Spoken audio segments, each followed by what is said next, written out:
Pemanfaatan hewan sebagai sumber daya alam. Hewan apa sajakah yang dapat dimanfaatkan dalam kehidupan manusia?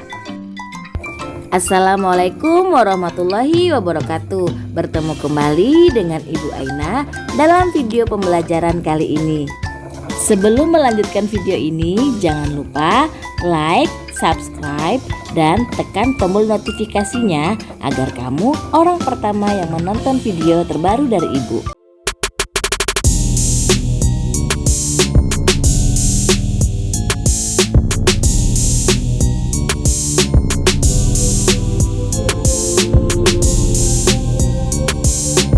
Pembelajaran kelas 4, tema 3, subtema 2, muatan pelajaran ilmu pengetahuan alam. Pemanfaatan hewan sebagai sumber daya alam. Hewan banyak dimanfaatkan dalam kehidupan. Berikut beberapa contoh pemanfaatan hewan bagi kehidupan manusia. Hewan juga dimanfaatkan oleh manusia sebagai antara lain sebagai bahan makanan, obat-obatan, dan dimanfaatkan juga untuk diambil tenaganya. Berikut beberapa contoh pemanfaatan hewan bagi kehidupan manusia. Contohnya, ayam dimanfaatkan untuk diambil telur dan dagingnya. Kerbau dan sapi dimanfaatkan untuk diambil dagingnya dan tenaganya untuk membajak sawah. Ikan koi, kucing, dan kelinci dimanfaatkan untuk hewan peliharaan. Hewan juga berperan dalam menjaga keseimbangan alam. Ular memakan tikus sehingga jumlah tikus di sawah tidak berlebihan. Oleh karena itu, tanaman padi tidak habis dimakan tikus, sehingga petani dapat memanen padi. Ular di sawah berfungsi menjaga keseimbangan alam, yaitu keseimbangan jumlah tikus dan tanaman padi. Akibat jika keseimbangan alam tidak terjaga, sebagai contoh, jika ular sawah musnah atau hilang dari sawah, tikus sebagai hama padi tidak ada pemangsanya lagi. Jumlah tikus akan semakin banyak. Akibatnya, tanaman padi akan habis dimakan tikus. Bagaimana cara kita menjaga keseimbangan alam? Yaitu dengan tidak memanfaatkan hewan secara berlebihan. Hal ini mengakibatkan hewan tersebut menjadi langka dan punah. Selalu menjaga habitat atau tempat hidup hewan. Dan tidak membeli barang yang berasal dari bagian tubuh hewan langka. Bagian-bagian tubuh hewan dan fungsinya. Hewan memiliki beberapa bagian tubuh. Setiap bagian tubuh hewan memiliki fungsi masing-masing. Contohnya, bagian-bagian tubuh burung dan fungsinya. Paruh pada burung berfungsi untuk mengambil makanan. Fungsi sayap pada burung digunakan untuk terbang. Mata berfungsi untuk melihat. Bagian badan pada burung berfungsi untuk melindungi tubuh bagian dalam.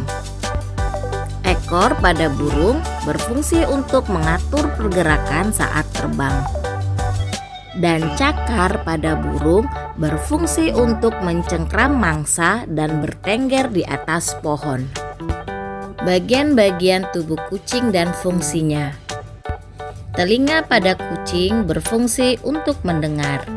Mata berguna untuk melihat. Hidung berguna untuk mencium bau. Dan rambut berguna untuk menutupi tubuh.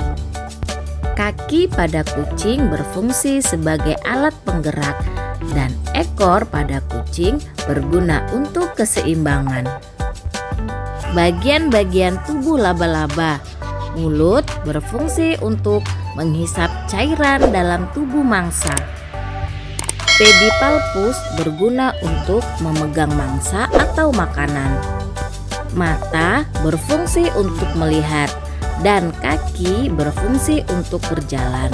Jumlah kaki pada laba-laba ada 8. Bagian-bagian tubuh pada kumbang. Antena berfungsi untuk mendeteksi keberadaan musuh. Sayap berfungsi untuk terbang. Mata berfungsi untuk melihat. Dan kaki berfungsi untuk berjalan. Jumlah kaki pada kumbang ada 6.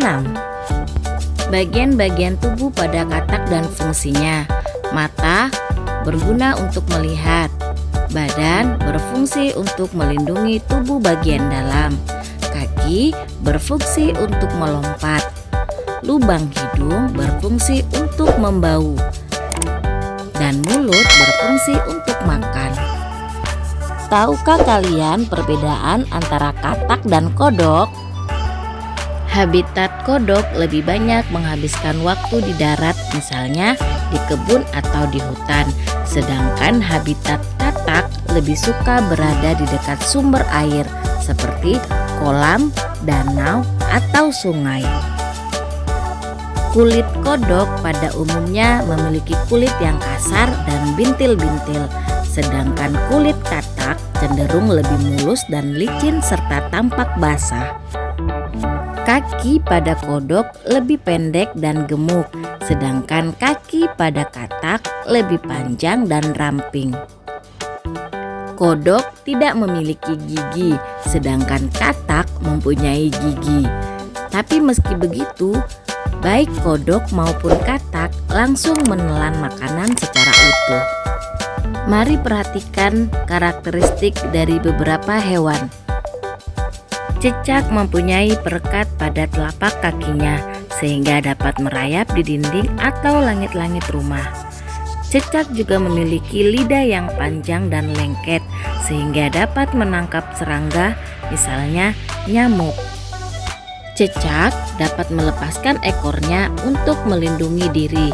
Untuk mengelabui pemangsanya, cicak akan melepaskan ekor dari tubuhnya saat tertangkap. Selanjutnya, cicak dapat berlari menghindar dari pemangsanya. Bagian ekor yang putus tersebut akan tumbuh lagi setelah beberapa minggu. Terdapat beberapa jenis cicak, antara lain cicak rumah, cicak pohon hijau, dan tokek. Karakteristik hewan berikutnya adalah kelelawar. Kelelawar adalah hewan nokturnal yang melakukan kegiatan di malam hari. Kelelawar biasa hidup di tempat yang gelap seperti di atap-atap rumah atau dalam gua. Kelelawar mengeluarkan suara berfrekuensi tinggi. Kelelawar mampu mendeteksi benda-benda di sekitarnya. Selain itu, kelelawar juga memiliki pendengaran yang baik dan peka menerima pantulan bunyi.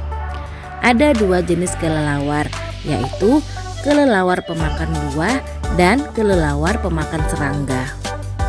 Karakteristik hewan berikutnya adalah bunglon. Bunglon memiliki kelebihan yaitu mampu mengubah warna kulitnya sesuai dengan warna benda-benda di sekitarnya. Ketika hinggap di atas daun yang berwarna hijau, warna kulitnya berubah menjadi hijau. Ketika hinggap pada batang pohon yang berwarna coklat, warna kulitnya berubah menjadi coklat. Kemampuan bunglon tersebut disebut mimikri. Bunglon mengubah warna kulitnya sebagai senjata untuk melindungi diri. Bunglon memiliki lidah yang panjang melebihi panjang tubuhnya. Lidah bunglon mengandung liur yang sangat lengket, berfungsi untuk menangkap mangsa. Terima kasih, semoga video pembelajaran ini bermanfaat ya. Jangan lupa selalu jaga kesehatan dan selalu patuhi protokol kesehatan. Bye-bye. Wassalamualaikum warahmatullahi wabarakatuh.